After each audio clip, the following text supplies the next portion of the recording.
Bonjour, bonjour. Euh, j'essaie de profiter un peu du soleil. Tu me rappelles comme tout le monde. Qui a dit que les noirs ne bronzent pas aussi? Tout ça va bronzer. Il y a un petit vent bizarre là. Avec un soleil en même temps, on en profite. Une longue semaine, donc je me pose un peu. Je voulais répondre à deux petites questions. C'est pour ça que je me connecte.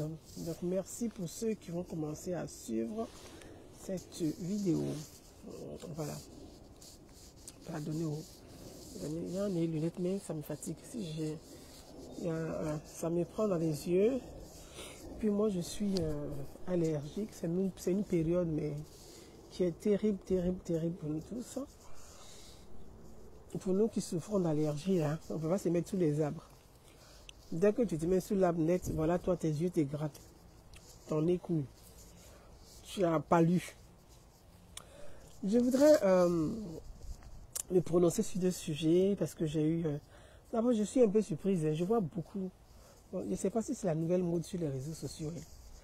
Je vois beaucoup de noms du Maghreb, là, qui s'abonnent à ma page.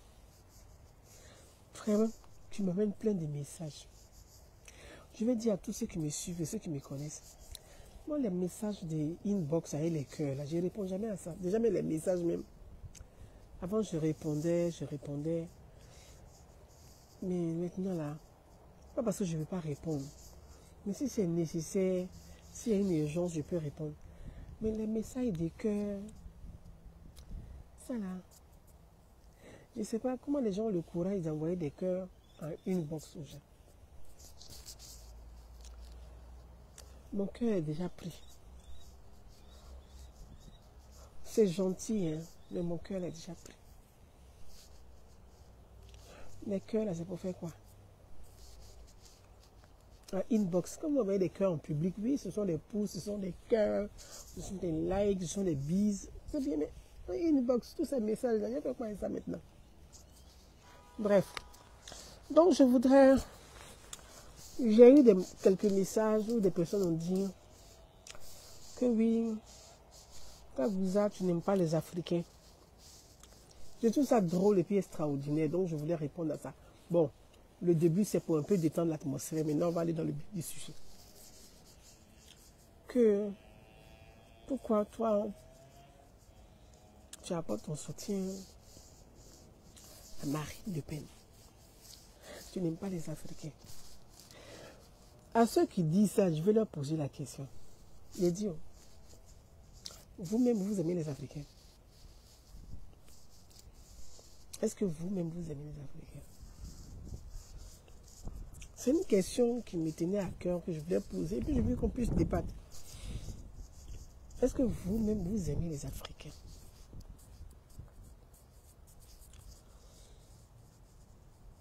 Au moment de la traite négrière, là, on dit les gens sont venus nous chercher par force, on nous a attachés, on nous a menottés, on nous a mis dans le bateau. Mais on oublie de dire qu'il y avait des Africains eux-mêmes qui vendaient aussi leurs propres frères en esclavage pour gagner de l'argent. C'est-à-dire, l'Africain était devenu le sel, l'or, le diamant, le pétrole pour certains Africains. Je reprends. L'Africain était devenu la monnaie d'échange pour certains Africains. Donc, tout ce qu'on dit là, nous tous, on a participé à ça. Vous savez, l'histoire, elle est lointaine, mais elle est récente. Parce que, génétiquement, chacun a les gènes de ses aïeuls dans son corps, dans son comportement. Ça, c'est scientifiquement prouvé, hein, ce que je vous dis là. C'est prouvé scientifiquement. C'est-à-dire, il y avait des Africains qui étaient eux-mêmes qui participaient aussi à l'esclavage. Il y avait des colons africains. Parce que pour qui il est, c'est comme Gedji là. Pour qui il y a vendeur, c'est qu'il y a grossiste. Pour qu'il y ait petits vendeurs, les petites mains, c'est qu'il y a des fournisseurs. Donc nous-mêmes en tant qu'Africains, quand vous regardez dans le comportement des uns et des autres, génétiquement, on a les gènes de nos aïeuls qui ont participé à ce genre de choses. Venons au vif du sujet. Moi, j'ai vu hier en France 3 manifestations en France. C'est parce que c'est sur cette question-là que je vais revenir. Et puis parler de Donald Trump, le président américain. Et ça concerne certains politiciens en France qui estiment, qui pensent que Donald Trump serait un mauvais président pour les Américains. Moi, quand je lis ça sur les plateaux de télé, ça me fait rire. Mais avant d'arriver à ça, je vais conclure sur la phase des 3 manifestations qu'il y a eu en France hier. Il y a eu la manifestation avec la France insoumise à Place de la République. Il y a eu la manifestation qui était prévue de longue date de Gabriel Attal, qui a été Premier ministre, porte-parole du gouvernement, conseiller du président Emmanuel Macron, porte-parole du gouvernement et Premier ministre du gouvernement Macron. Donc ça fait bientôt 10 ans qu'il a dirigé avec Macron. J'ai vu la manifestation était prévue de longue date. C'est une manifestation. Attal voulait lancer une forme de... un peu en marche comme Macron l'a fait, en marche. Donc il veut se préparer pour les élections présidentielles de 2027. Et c'est tombé sur l'actualité de la condamnation de Marine Le Pen. Donc il a saisi l'opportunité pour transformer ça en une forme de pré-campagne présidentielle. Sauf que dans le parti des Renaissances, il y a Édouard Philippe, il y a Darmanin, Gérard Darmanin, il y a Bayrou, le Premier ministre Bayrou, il y a Bruno Retailleau, qui ont leur ambition politique, mais parce qu'il faut comprendre que la majorité au pouvoir en France, c'est une majorité de plusieurs partis politiques.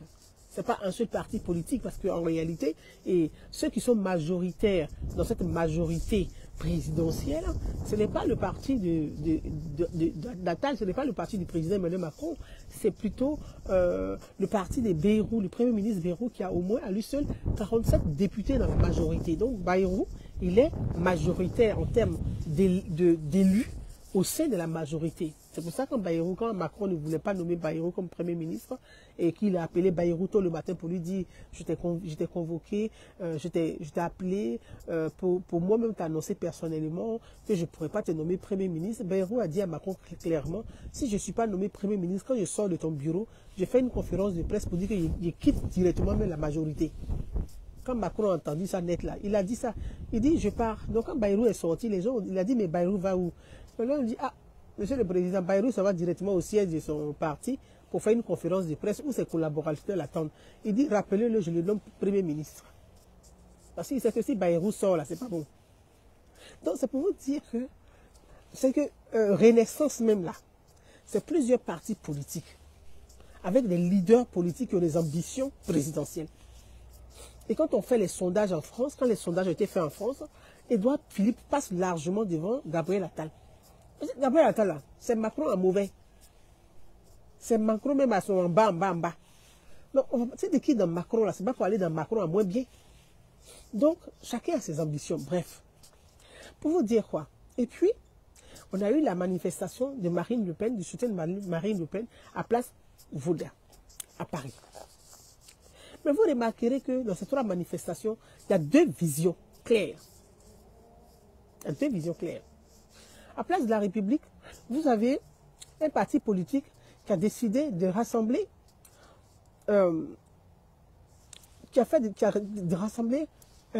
des minorités, qu'ils appellent les minorités, c'est-à-dire des identités, c'est-à-dire des immigrés des différents petits pays et majoritairement du Maghreb, pour en faire un parti politique. Ça veut dire des immigrés du Maghreb qui font un parti politique, qui sont majoritaires au sein de la France insoumise.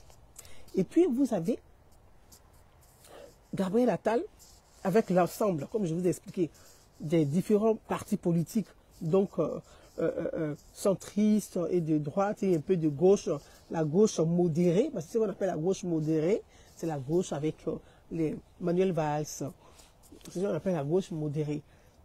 La gauche extrême, c'est les Jean-Luc Mélenchon. Et puis vous avez le Rassemblement national avec des Français de tout horizon, mais ceux qui disent qu'ils aiment la France. Ils disent, on est Français, on aime la France, on vit pour la France. Bref, ça fait trois visions. Trois visions. Donc, moi, en tant que... Parce que moi, quand les gens disent qu'ils sont des nationalistes, par exemple, moi, j'écoute les discours de certains de mes frères africains qui disent qu'ils sont nationalistes, on défend notre nation, on défend les valeurs africaines, on défend... Mais quand tu défends les valeurs africaines, que un parti politique en France défend les valeurs françaises, toi, ça t'énerve pourquoi? Au contraire, c'est de ce parti-là, maintenant, tu dois faire allier. Parce que vous savez, en politique, là, et quand on parle de la géopolitique, là, on dit, on a des amis, c'est vrai, mais on a des alliés. Les amis, là, c'est que quand tu es dans les difficultés, que tu mènes des luttes dans ton pays d'origine, là, ce sont tes alliés qui parlent pour toi. Ce sont tes amis, là, ils ne vont pas parler en public pour toi. Ils vont prendre le téléphone pour t'appeler, dire, ah, on dit que mon ami, ça va. Bon, t'inquiète pas, je suis avec toi et de tout cas avec toi, et te soutient. Mais tes amis ne vont jamais venir en public pour s'exprimer. Ce sont tes alliés, là, qui s'expriment publiquement, qui te soutiennent publiquement. Et c'est là que les Africains ne savent pas faire de la politique. Moi, je le dis clairement, les Africains ne savent pas faire de la politique. Ils font de la polémique, mais ils ne savent pas faire de la politique. Parce que les Africains font de la politique dans l'espoir que les gens n'ont pas les aimer. Mais moi, vous aimez par rapport à quoi? Vous-même, vous aimez. Les Africains ne savent pas faire de la politique. Regardez le problème qui arrive à Marine Le Pen en France. Qu'est-ce qui se passe? C'est des dirigeants européens. C'est là qu'il faut comprendre le contexte. On est dans une situation qui est grave. Hein. Les gens pensent que c'est amusement, mais c'est une situation qui est complexe et qui est grave. C'est-à-dire que des dirigeants européens, des chefs d'État, je ne dis même pas des présidents de partis politiques, hein, des chefs d'État européens, qui font des messages de soutien à l'opposante du parti au pouvoir en France.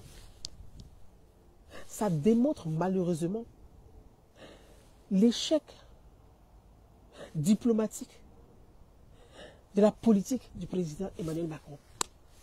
Malheureusement. C'est-à-dire en Afrique, la diplomatie française est affaiblie. En Europe, la diplomatie française est affaiblie. Moi, quand je vois, je reprends des dirigeants européens qui font des messages de soutien clairs et c'est diffusé sur la place publique et qui apportent leur soutien à l'opposante du parti au pouvoir en France. Chacun devait s'interroger pour dire, mais c'est que certainement le président Macron a loupé quelque chose de sa politique étrangère. Mais les gens sont assis sur les plateaux télé.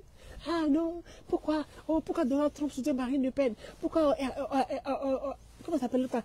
Orban soutient Marine Le Pen. Pourquoi Savigny soutient Marine Le Pen? Pourquoi Giorgio Meliana soutient Marine Le Pen? Mais la question que vous devez vous poser là, vous avez fait comment pour que les gens ne vous supportent plus? Cette question, c'est que les politiciens ne se posent pas. C'est que quand tu regardes les plateaux télé, ils font des analyses bidons.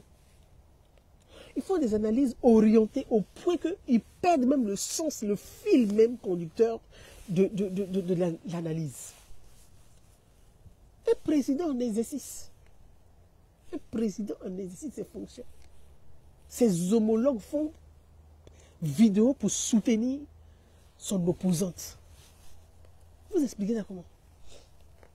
C'est qu'il y a quelque chose, il y a eu un dysfonctionnement, il y a eu une méthode. Il est intelligent, le président Emmanuel Macron. C'est quelqu'un de très intelligent. Mais malheureusement, il a loupé quelque chose de sa politique étrangère. Malheureusement, et avec l'Afrique, et avec une partie de l'Europe. Regardez le problème de la Russie. C'est l'Arabie Saoudite qui se positionne en pays de dialogue. Akia! Je ne vais pas rentrer dans tout ce détail de sujets parce que c'est très complexe. Il y a des dessous et tout ça, je ne vais pas rentrer dedans. C'est pour vous dire quoi?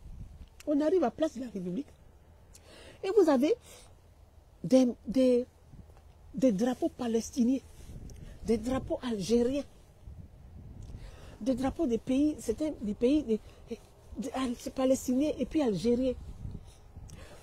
C'est-à-dire vous avez des élus français qui ont une écharpe tricolore, mais qui soulèvent le drapeau d'un autre pays. Ça s'appelle la trahison.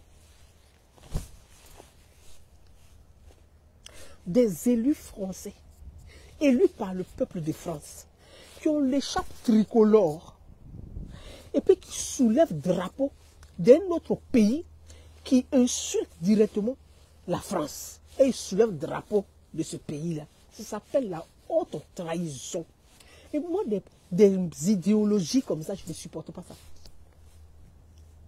Parce que toi-même qui me regardes là, en Algérie là, des Marocains peuvent soulever le drapeau marocain en Algérie et puis insulter les Algériens et le gouvernement algérien. Toi-même qui m'écoutes là, est-ce que toi, en tant qu'Algérien, tu peux supporter ça? C'est-à-dire, des Marocains viennent en Algérie, ils prennent le drapeau marocain, ils font des manifestations, et puis ils insultent les autorités algériennes et ils insultent le peuple algérien. Est-ce que vous pouvez supporter ça? Mais c'est ce que vous faites en France ici. Est-ce que des Algériens peuvent partir au Maroc, soulever le drapeau algérien et insulter le roi du Maroc et insulter les Marocains? Mais c'est ce que vous faites en France. Est-ce qu'au Cameroun, des Centrafricains peuvent faire des manifestations avec les drapeaux centrafricains, insulter les dirigeants camerounais, le gouvernement camerounais, et puis insulter les Camerounais dans les rues? Est-ce que vous, les Camerounais, vous pouvez supporter ça? Parce que je suis en train de faire des exemples pour que vous compreniez votre comportement en France.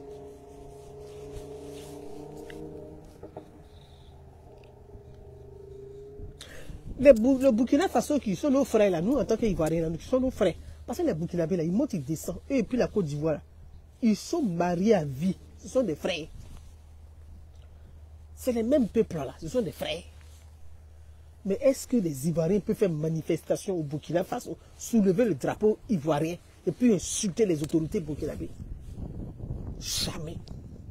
Est-ce que les Burkinabés en Côte d'Ivoire peuvent faire manifestation, soulever le drapeau burkinabé, puis insulter les autorités ivoiriennes et insulter les Ivoiriens? Mais c'est qu'il y a feu. Est-ce que des Centrafricains peuvent faire des manifestations au Congo RDC, soulever le drapeau centrafricain et insulter les autorités congolaises et insulter les Congolais? Est-ce que les Congolais peuvent supporter ça? Jamais. Même Congo RDC puis Congo Brazza, le même peuple qui est séparé par le fleuve Congo. Est-ce que les Congo Kinshasa peuvent faire manifestation au Congo Brazza, soulever le drapeau Congo RDC et puis insulter les autorités Congo Brazzavilloises et les Congolais de Brazzaville? Jamais. Pourquoi vous vivez en France ici? Dans le pays qui vous accueille, dans le pays qui vous donne à manger, à boire, dans le pays qui vous donne la citoyenneté pour circuler librement, pour leurs problèmes de politique interne, vous mettez dans les rues, vous prenez les drapeaux de votre pays, vous insultez les Français, vous insultez la France. Pourquoi vous faites ça? Moi, ce genre de parti politique me dégoûte. Ce genre de parti politique me dégoûte. Je ne peux jamais, ce genre de parti politique me dégoûte. Je vous le dis. Parce qu'on dit, fais à autrui ce que tu voudrais qu'on te fît. C'est écrit même dans la Bible. C'est écrit dans la Bible et c'est écrit dans le Coran. Dans le Coran, là, c'est écrit dedans. Respecte ton pays d'accueil. Soumets-toi aux lois de ton pays d'accueil. C'est écrit dans le Coran pour tout bon croyant musulman doit respecter cette loi du Coran. Ça s'appelle vivre ensemble.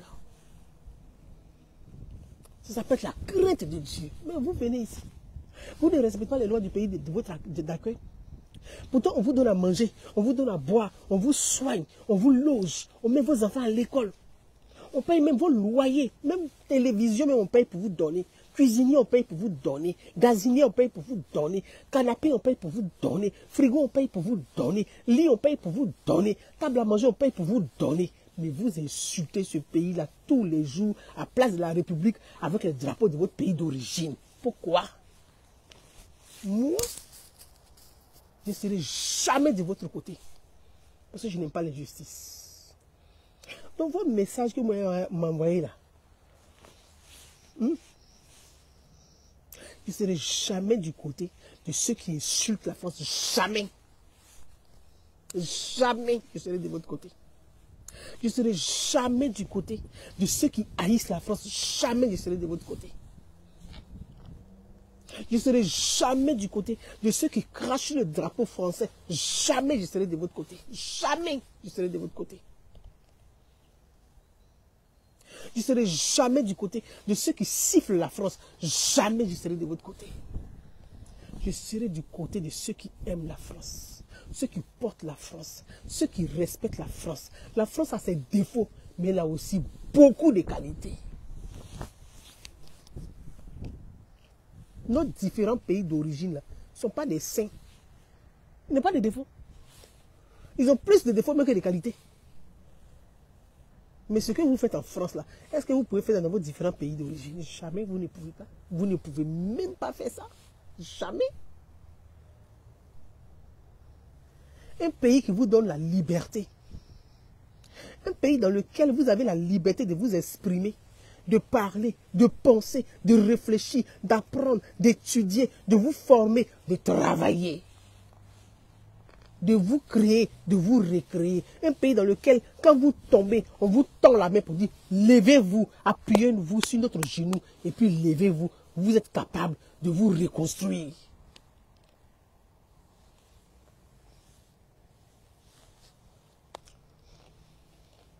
Ce pays-là, vous avez l'ingratitude de l'Africain. C'est pour ça que l'Afrique sera toujours en retard. Oui. Mon ami et frère, un grand économiste, dans nos réflexions, me disait, Bouza, c'est méchant à dire ce que je suis en train de dire. Mais je suis arrivé à une conclusion que si nous les Africains, là, on était là au niveau où les Blancs sont arrivés là. Mais le monde était foutu. On allait massacrer, on allait marcher, on allait piétiner sur tout le monde. Parce qu'en réalité, on n'est pas humble et puis on n'est pas généreux. Je lui ai dit, cher ami, cher frère, bienvenue au club. Je suis arrivé à cette conclusion depuis très longtemps. J'ai dit, l'Africain n'est pas généreux, il aime la gloire, mais il n'est pas généreux. L'Africain, il peut regarder quelqu'un souffrir jusqu'à crever. Mais dès que la personne meurt, là, il va acheter un joli cercueil pour lui. Pour venir se pavaner, pour dire que lui, il a l'argent, c'est lui qui paye des jolis cercueils. Mais de son vivant, là, il faut financer son projet pour qu'il mange.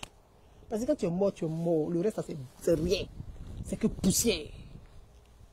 Mais l'Africain préfère acheter cercueil que d'aider quelqu'un à se construire. Ça, c'est l'Africain. Donc, je vais vous dire, mes frères et sœurs,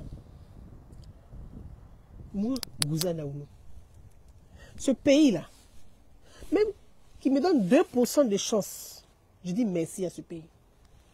Parce que s'il y avait eu ces 2% de chance dans mon pays, je n'allais pas être ici. Si tu avais ces 2% de chance dans ton pays, tu n'allais pas traverser la mer, le désert, la mer pour être ici. Si tu avais 2% de chance de te construire, de te reconstruire dans ton pays d'origine, tu n'allais pas être ici en train de faire mettre chien. Juste ton dos est coupé, tu ne peux même plus marcher. Tu marches, on dirait les grands-pères qui sont allés le bois au village. Vous savez ce que c'est que s'arrêter? Vous regardez les Africains devant les boutiques là. Mais vous les regardez comme ça, mais ils sont en souffrance. Un homme, depuis le matin, à 7 h, il a arrêté devant une boutique jusqu'à 20 h. Il a arrêté. Arrêté. Il ne s'assoit pas. Donc les pieds là, quand il rentre chez lui, il est bousillé. Il est bousillé. Voilà notre vie ici. Mais vous pensez que si on avait cette capacité, cette chance-là, dans nos différents pays d'origine, on allait être ici. C'est vous là, on manipule facilement pour des idéologues politiques, des gens qui ne pensent même pas de votre bien-être. Parce que eux là, ce qui les intéresse, c'est comment vous devez demeurer dans la misère pour être des électeurs.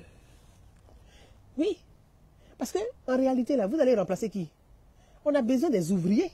Donc, on va vous mettre dans cette misère-là pour que vous soyez des ouvriers. En réalité, c'est ça. Le jeu, il est là. Des ouvriers. C'est ce que vous devez être. Des ouvriers. Et c'est ceux-là. Tu vois les Africains. Ils les suivent en masse. Hey, ceux-là. Non, la gauche là, ils nous aiment. La gauche vous aime. Mais regardez dans les cités où vos enfants sont. Non, non, il faut laisser les gens, ils sont libres, il faut les laisser en liberté. Non, il ne faut pas parler. Et puis il y a l'insécurité qui règne, jusqu'à l'insécurité règne. Il faut les laisser comme ça. Et puis les écoles publiques, c'est pourri, c'est gâté. Bientôt même, là, les professeurs vont venir en slip pour à l'école. Puisque maintenant, on doit enseigner aux enfants de 5 ans comment ils peuvent mettre une carotte dans les fesses. Jésus. Ça, c'est idéologie, ça là. Jamais moi, j'ai suivi ça là. Mais qui va souffrir? Ce sont vos enfants. C'est les enfants des classes populaires là. C'est eux qui vont souffrir. C'est eux qui souffrent. Et puis, eux, ils mettent les enfants dans les écoles privées où on porte uniforme, où on doit savoir s'arrêter, où on chante la Marseillaise, où on transmet les codes. Parce que toute société a des codes. Mais si tu n'as pas les codes là, tu ne peux pas t'intégrer. Oh, il faut qu'on te donne les codes pour que toi tu puisses vivre mieux. On te dit non, tu n'as pas besoin de codes. Hein? Non, non, non, tu peux vivre comme tu veux. Il n'y a pas de problème. Mais celui qui te dit de vivre comme tu veux, il faut te méfier de lui. C'est celui-là qui te déteste en réalité, mais il fait semblant. Parce que si tu aimes quelqu'un, tu lui dis, moi là, chez moi, là, voilà les codes. Hein? Parce que cette société a des codes. La France, là, il y a des codes. Et on doit pouvoir vous transmettre ces codes, vous donner ces codes, pour que vous aussi, à votre tour, vous allez transmettre ces codes à vos enfants, pour que vos enfants soient aussi comme eux, leurs enfants. Mais on vous dit non, c'est vos enfants là qui sont là-bas, partout dans les cités. Ils sont Nyankan, Vlankan, Vroubele. On dit la Ngiri Daï. Et vous êtes dedans. Et c'est vous là, on vous manipule. Ah non, non, non, c'est nos frères. Ils viennent faire des cinémas avec vous. Ah non, non, non, non, c'est notre frère. C'est notre ceci. Le jour que je vais m'asseoir et vous expliquer ce qu'on appelle les logements sociaux par quota, c'est qu'ils gagnent dedans. Quand je vais vous expliquer ça là, vous allez attraper vos textes. Parce qu'ils tapent dedans. C'est vous qui ne savez pas. Parce qu'ils savent que vous ne pouvez pas chercher à savoir, vous ne comprenez pas. Ils savent que vous ne comprenez pas. Et puis ils préfèrent que vous soyez abrutis comme ça même là, vous n'allez rien savoir. Venons à la question de Donald Trump. Je vois des gens dire que, ça c'est en français les plateaux télé, Donald Trump a mis les tasses de douane, que c'est pas bien. Excusez-moi, hein. Oh. Excusez-moi, il y a des gens qui vont passer derrière. Excusez-moi. Donald Trump là, il a été élu par les Français ou il a été élu par les Américains?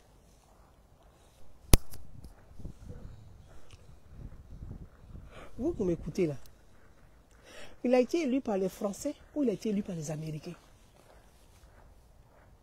Un président qui a été élu sur un programme par les Américains, pour les Américains, qui met son programme pour lequel il a été élu en pratique, on crie, oh non, pourquoi il fait ça? Il ne doit pas faire ça. Mais il devait faire quoi? Il devait vous faire plaisir.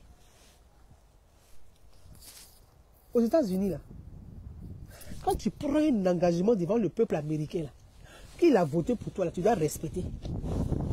Les Américains, là, ils ne jouent pas avec ça. C'est pour ça, pour surveiller, c'est qu'aux États-Unis, là, leur démocratie, là, pour surveiller leurs politiciens, là, on leur donne la liberté d'avoir des armes. Ils sont énervés, mais ils t'allument. Donc, chaque élu, là, il crée chaque Américain, parce que chaque Américain a une arme à main. Et ça fait partie. Parce qu'ils t'ont élu, tu les as trahis, là, ils t'allument.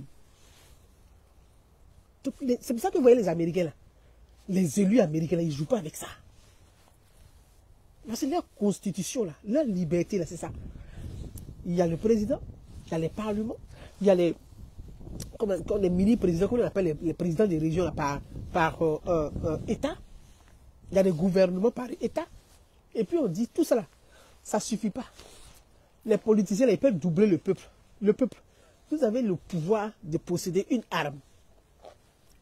Le peuple a son arme à main. Ce que tu as dit, tu vas faire, tu n'as pas fait ta lune. Donc, Trump a été élu sur un programme. Et vous, vous tremblez en France ici. Oh, pourquoi les Africains aussi, certains Africains, vous tremblez par rapport à quoi? C'est vous qui, quand vous votez et puis vous faites ce que vous voulez, vous ne respectez pas la volonté du peuple. Aux États-Unis, on respecte la volonté du peuple. Il a été élu pour ça. Donc, il met son programme en pratique. Et vous vous criez partout sur la plateau télé. Mais vous voulez quoi? Il devait vous faire plaisir. Il n'a pas été élu pour les Français, ni pour les Africains. Il a été élu pour les Américains. Revenons.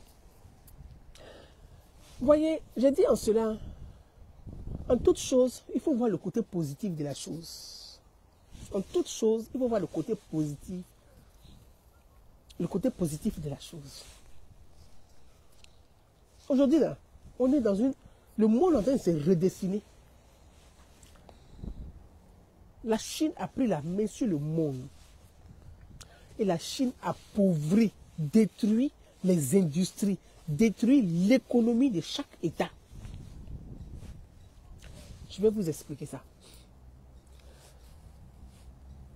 Vous savez, avant la Deuxième Guerre mondiale, en 1929, 28-29, il y a eu une grosse crise qu'on appelait la Grande Dépression.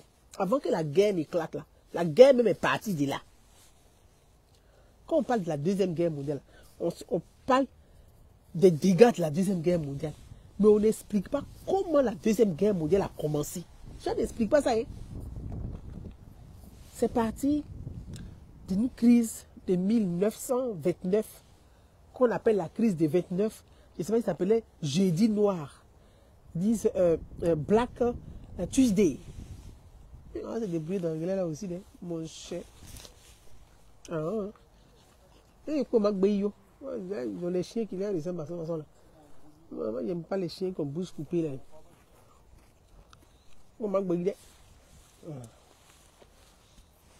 Donc,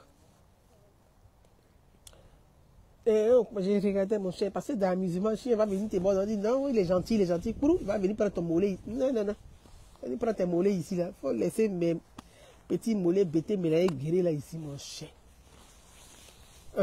Donc, la crise de 1929, on appelle la Grande Dépression. C'est de là est partie la Deuxième Guerre mondiale. Vous devez savoir une chose, et ça c'est une question de géopolitique. Toute guerre est d'abord économique. Je reprends. Toute guerre est d'abord économique. Vous allez entendre les gens qui disent, non, on vient faire la guerre pour sauver. Il n'y a pas quelqu'un qui vient faire la guerre pour sauver quelqu'un. Toute guerre est économique d'abord. Ah ben oui. Parce que la guerre, là, il faut la financer. Ceux qui financent la guerre, là, c'est de l'argent qu'ils mettent dedans. Donc ils doivent récupérer. Donc toute guerre est économique. Et avant la Deuxième Guerre mondiale, c'était l'Allemagne qui était une puissance. Elle était puissance militaire, puissance industrielle. Mais après la Deuxième Guerre, l'Allemagne s'est affaiblie. Donc, les grands vainqueurs, les grands gagnants de la Deuxième Guerre mondiale, c'est les Américains. Or, leur économie était en faillite. C'est ce qu'on appelle Black Tuesday. On s'est débrouillé en anglais. Vous pensez que c'est vous ceux qui parlez anglais là? Hein? On parle anglais nous tous ici.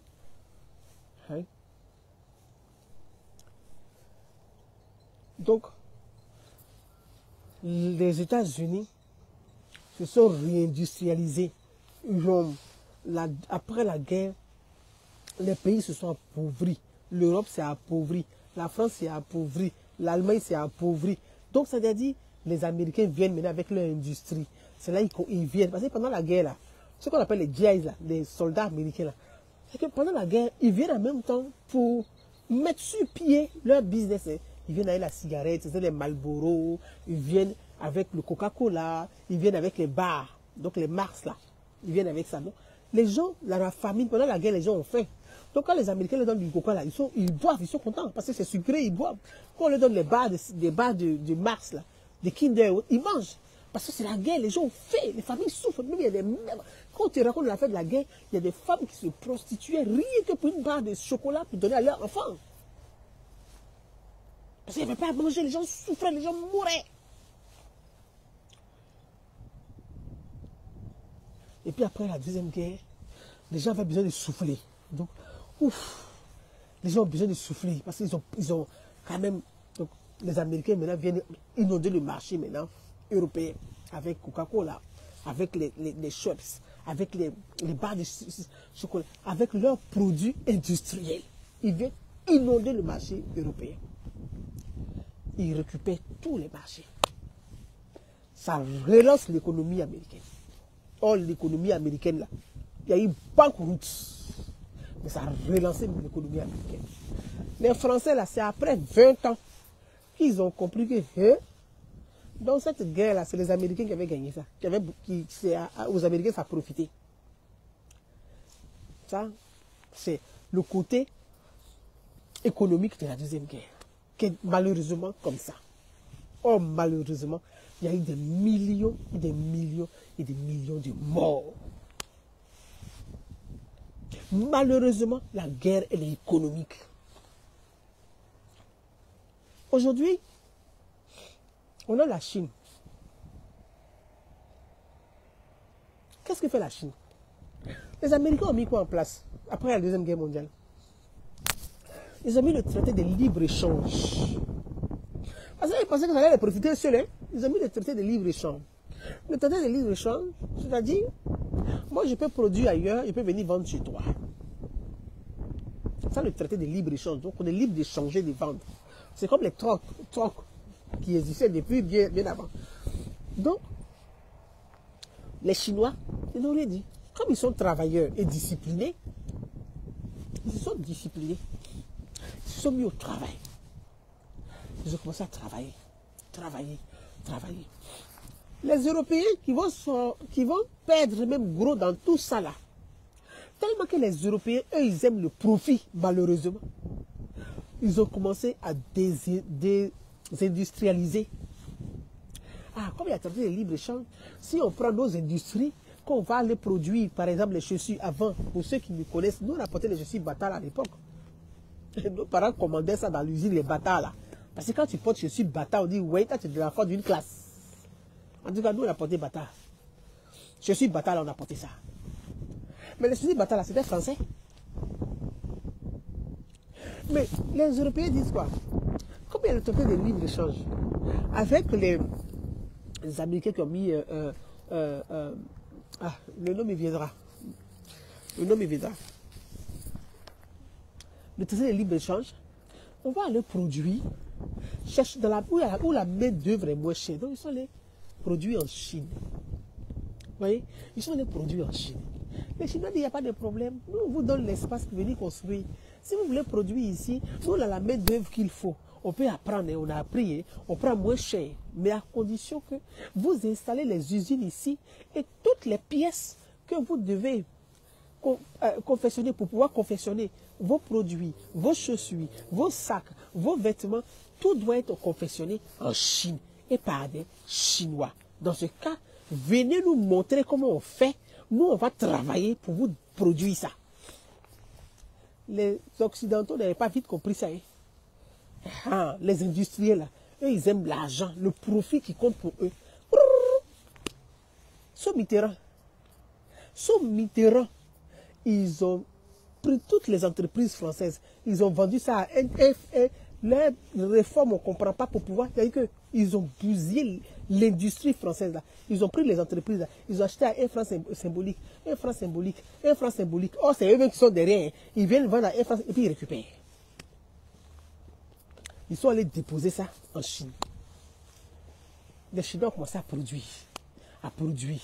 Pendant ce temps, l'État chinois là va prendre les cerveaux chinois là, les petits génies, les intelligences là. L'État chinois finance les génies pour dire, il y a telle entreprise qui est venue ici et ils produisent les chaussures. Toi, va te qualifier dedans. Ils prennent des étudiants là, ils les mettent, recherche, allez-y travailler dedans pour maîtriser comment on fait. S'il y a une entreprise, par exemple, comment on prend les sacs de marque Vuitton, Dior, on dit, allez-y apprendre ça. Si entreprise de voitures, comme les Renault et tout, allez-y Peugeot, allez-y, bossez dedans. Voilà comment les Chinois commencent à travailler. C'est-à-dire qu'ils financent la recherche, ils financent l'éducation, ils financent des scientifiques, ils financent des chercheurs. Ils disent, c'est ceux-là qui vont soulever notre économie demain. Donc les Chinois ont appris. Comme le traité de libre-échange dit, on peut produire partout pour aller vendre partout. Ils n'ont pas parlé.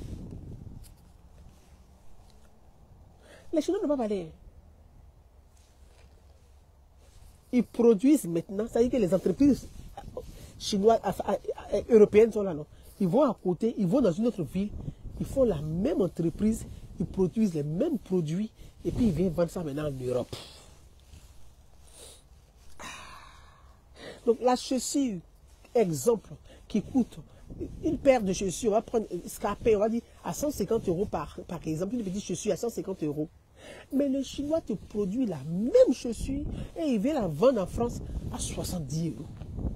Même si elle n'est pas aussi solide que ça ne va pas durer, si c'est du made in China, ils te vendent la même chaussure. Si tu as mis, par exemple, Cosmos dedans, les Chinois te mettent Cosmas.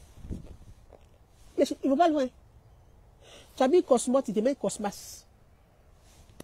Est-ce que c'est le même nom? Ce n'est pas le même nom. Mais ça commence par Cos. Et puis il fait la même coupe.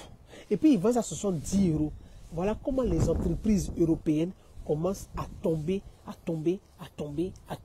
morceau par morceau.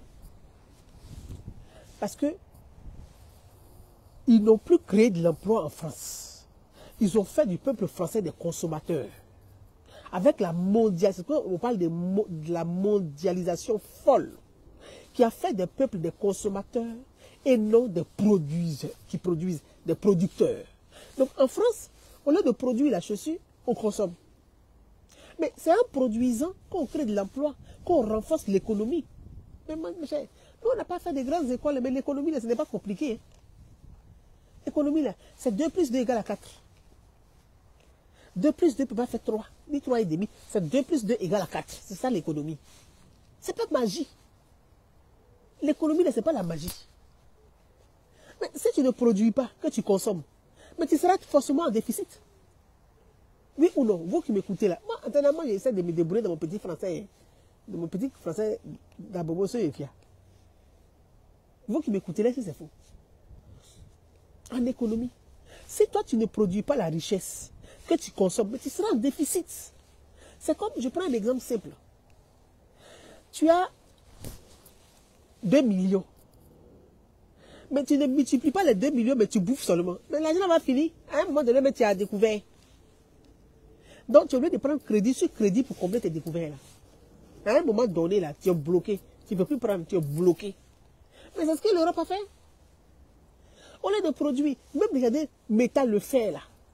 L'Europe produisait ce qu'on appelle les clous, là.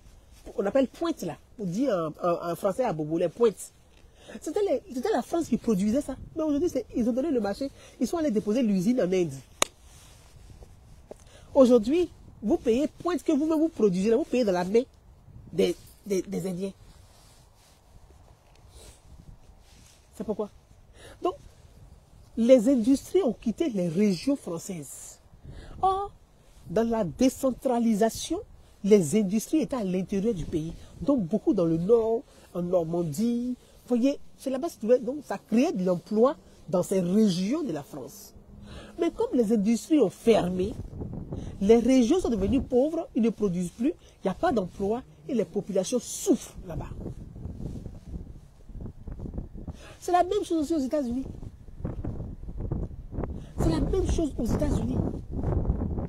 Quand on parle, on va réindustrialiser les États-Unis. Mais c'est fort.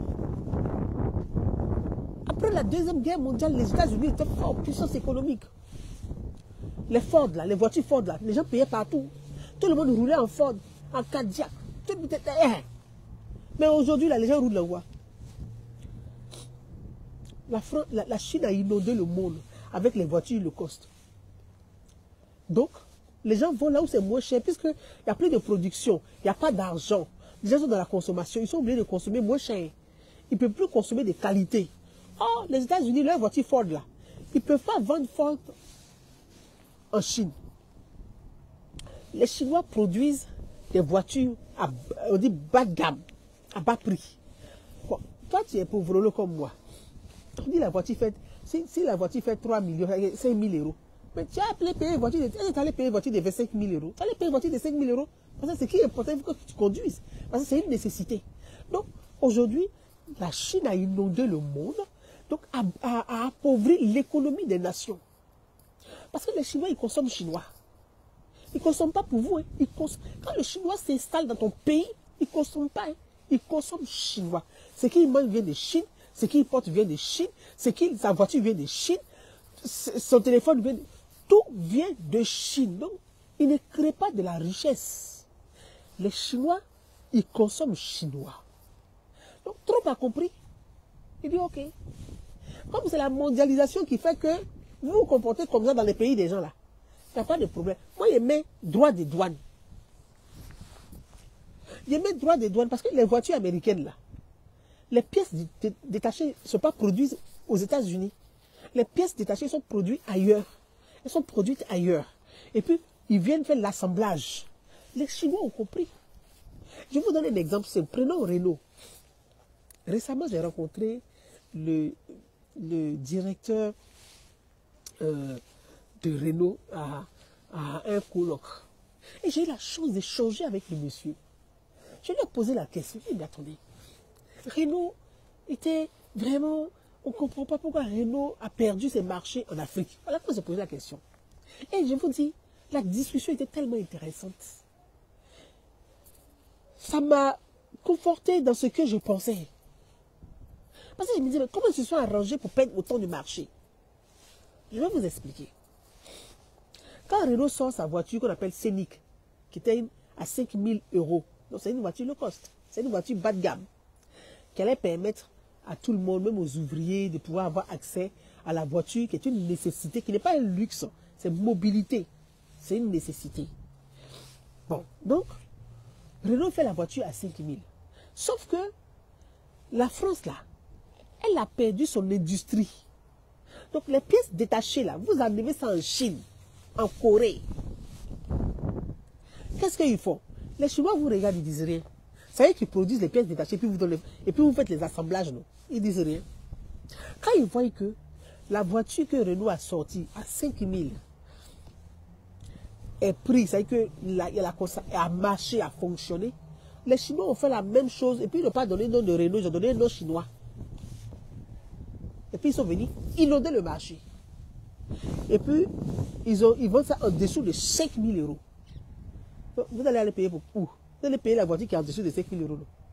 C'est comme ça que les Chinois font pour bousiller l'économie des nations. C'est une stratégie, c'est une géopolitique. Et il faut ça en Afrique. Regardez en Afrique. Pour l'instant, les Africains ils sont dans du leurre. Ils sont dans un leurre pour l'instant. Mais regardez en Afrique. Les Chinois ont compris que le marché, ils vont aller concurrencer Renault en Afrique. Donc ils ont dit, on connaît la mentalité un peu des Africains. Les Africains aiment la gloire. C'est pour ça que j'ai parlé de gloire tout à l'heure. Ils aiment la gloire. Donc on va leur donner la gloire. Nous, on veut le marché africain. Ils font les pièces détachées et puis ils vous font la proposition pour dire, il n'y a pas de problème. Hein. Nous, on vous vend les pièces détachées, vous faites les assemblages dans vos différents pays. Si vous voulez, là, vous mettez votre nom comme marque et puis vous faites la communication pour dire que c'est vous qui avez produit la voiture. Nous, on n'a pas de problème. L'essentiel, on vous vend les pièces détachées. Ils savent que c'est eux qui produisent les pièces détachées. Ils savent que les Africains ne savent pas fabriquer voiture. Ils savent que les Africains ne savent pas fabriquer pneus. Ils savent que les Africains ne savent pas fabriquer ça. Donc, ils s'en foutent, il n'y a pas de problème. Venez payer avec nous, allez-y faire votre assemblage. Si vous voulez, là, dites que vous avez confectionné, vous avez produit votre première voiture. Là, ils ne sont pas à ce niveau. Ce qui est sûr, le marché, là, des pièces détachées, là, eux, ils ont ça. C'est eux qui vont vous donner les pièces détachées. Et c'est ce qu'ils sont en train de faire en Afrique. Vous voyez les gens, ils sont là, oui, tel pays a fait sa voiture. Moi, j'ai ri. Et vous voyez, vous vous foutez non seulement de vous-même, et puis vous vous foutez des peuples. Vous ne pouvez pas financer la recherche. Les Chinois ont fait comment pour que eux, là, les Chinois, là, il n'y a que 20 ans seulement qu'ils sont devenus là où ils sont. Prenez les archives. Regardez la Chine en 1979 et puis regardez la Chine aujourd'hui. Et puis regardez les différents pays africains en 1979 et puis regardez où nous sommes aujourd'hui. Les Chinois ont fait comment et puis nous on ne sait pas faire. Ça fait mal. Donc moi il dit, ce que Trump fait là, c'est un mal pour un bien, pour permettre, pour pousser, pour motiver, pour stimuler les États à prendre conscience et à créer plutôt que de consommer. C'est tout. Il ne faut pas voir ça un mal. Hein. Les taxes des douanes, il n'a qu'à augmenter même encore. Ça va obliger les États à produire. On ne peut pas être dans la consommation toute une vie. Toute une décennie. Pendant un siècle, 2 siècles, 3 siècles. On ne peut pas être dans la consommation. Il faut créer. Il faut former. Il faut innover. Pour être à la hauteur des enjeux. C'est ce que la Chine fait. Regardez les pailles. Regardez un peu les pailles. C'est-à-dire, les pailles sont fabriquées en Hollande. C'est ce qu'on appelle, on dit wax hollandais. Le continent qui consomme plus de pailles hollandais, c'est le continent africain. C'est le continent africain qui consomme plus les pailles hollandais. D'accord? Mais le continent africain ne produit pas les wax hollandais. C'est produit en Hollande, d'où le nom hollandais. Sinon, c'est parce que c'est produit en Hollande qu'on dit hollandais. Les Chinois sont arrivés, ils ont coupé court. Ils ont envoyé ces espèces de synthétiques travaillés qui est moulant, qui tremble là. Il faut croire aux Africains que c'est la soie. Les Africains ne connaissent même pas la soie. Quand ils sont arrivés à Bion, on dit, oui, ça là c'est la soie. Il dit que c'est la soie. Moi j'ai la soie chez moi, je connais la soie. Ça c'est la soie, ça. C'est du synthétique. C'est du synthétique. Et puis ils prennent ça, ils font ça avec les motifs de paille. Parce qu'ils créent avec les motifs de paille africains. Comme ils savent que vous aimez le paille wax, ils ont fait les synthétiques avec les plastiques là. Ils ont retravaillé la matière, ça tremble comme ça. Ils savent que vous ne connaissez pas la soie, ça va marcher. Et puis ça prie, bim. Et puis dans leur tête, ils pensent que c'est la soie. Et puis tu vois tout le monde, ils ont ça, ils sont contents, ils ont ça. Je regarde jusqu'à... Je dis, mais ça là, moi je préfère même les tissus, les bogolons même du Mali. Je préfère bogolons du Mali. Vous voyez, il y a les mamans là, surtout les femmes du Nord là. Elles ont une manière de faire les pailles là. C'est du percal. Et puis elles mettent des motifs dessus. Moi j'aime beaucoup ce genre de pailles. Parce qu'au moins, voilà un tissu qui est créé localement, qui crée de la richesse, qui produit de la richesse et qui produit de l'économie, qui fait travailler des femmes et des mères. Mais tout ça là, les Chinois ont balayé ça, fiap. Ils ont récupéré tout le marché dans votre main. Ils ont récupéré le marché. Décoration, ils ont récupéré. Même les statuettes, là, ils ont récupéré. Bijoux, ils ont récupéré. Même tout ce qu'on produit, et puis on dit artisanat, là, ils ont récupéré l'artisanat. Pendant ce temps-là, on est dans l'amusement. On est dans l'amusement. On suit les politiques. On meurt pour la politique. Des gens qui ne se cassent même pas la tête pour nous, qui ne meurent même pas pour nous, nous on meurt pour eux. Voilà tout ce que l'Africain sait faire. Ah! Ce que Trump a pris comme décision là, il a qu'à augmenter les taxes là encore. Moi, j'aime quand on choque les gens, parce que si on n'a pas choqué les gens, ils ne vont pas se réveiller. Il faut choquer. Et moi, j'aime le monsieur là, hein. Moi, il aime beaucoup. Parce qu'il choque les consciences. Parce que vous voyez, c'est comme le cœur. Quand le cœur, on dit que quelqu'un a fait un arrêt là, on doit appuyer. Boum, le cœur, c'est ce qu'il fait. C'est ce que Trump fait. C'est ce qu'il fait. Parce que le cœur là, il faut remettre les pressions de courant dessus pour. Boum, et puis ça, les gens se réveillent. C'est ce que Trump a. Il va nous réveiller, nous tous. Voilà, il va nous réveiller, nous tous. C'est une bonne chose. Il va nous réveiller, nous tous. Donc moi, je suis très contente pour ça. Parce qu'il doit donner cardio, là, pour que les gens puissent... ça va battre, le cœur va se réveiller. Parce que quand ton cœur bat, là, la pression monte, tu commences à réfléchir. Ça pourra nous aider à réfléchir. Donc, mes frères et sœurs, en tout cas, je suis déjà marron. Je n'ai pas besoin de bronzer plus que ça. C'était ce sujet-là que je voulais partager avec vous. Pour vous dire, moi, c'est ma... Vous savez, moi, j'ai une façon de... J'ai une philosophie, j'ai une façon de voir les choses. Hein. Je ne vois pas ce qu'il fait. Je vois les gens trembler. Oh, Trump, oh, Trump. Hein? Ah. Regardez, en Afrique, un continent où la terre est fertile. On est capable de s'autosuffire en nourriture. Mais c'est dramatique. C'est un drame. C'est-à-dire un continent. Un continent qui a des terres fertiles. On paye riz en Asie pour manger. Même poisson tilapia, là, ça quitte en Asie et puis ça inonde le monde. Hier, j'étais sur LCP. J'ai une amie qui m'a dit, regarde vite sur LCP, il y avait un débat très intéressant sur l'Afrique avec des personnalités et mon ami Glazer était aussi. Il y avait plein de... Je trouvais ça très intéressant. Et puis, il y avait un ex-ministre, je ne sais plus de quel ministère, département, mais de la Guinée, qui était aussi en visio. J'ai dit, il était tellement énervé, j'ai zappé. Et puis ma camarade, elle m'appelle, elle se met à rire. Elle dit, je suis sûr que tu as zappé. Quand le ministre a parlé, il a zappé. Un ex-ministre de la Guinée. Je suis un plateau télé où on parle de l'urgence alimentaire, où on parle des gros enjeux, où on dit les grandes crises de la faim vont arriver, vont remuer le continent africain. Il est là et puis il dit, oui, par rapport aux poissons, vous avez actuellement, je suis ici au Sénégal, avant le poisson là, il y a des bateaux qui venaient prendre le poisson, et puis les Français prenaient le poisson, ils amenaient en France, et puis les Sénégalais ne mangeaient pas le poisson. Seigneur. Je dis, mais c'est des gens comme ça, on nomme le ministre en Afrique. Mais c'est pour ça qu'on a des problèmes. C'est pour ça qu'on a des problèmes. Et on prend des bouffons, on fait des ministres. Mais comment vous voulez qu'on puisse réfléchir? La Chine, là. Je vais vous parler du poisson tilapia.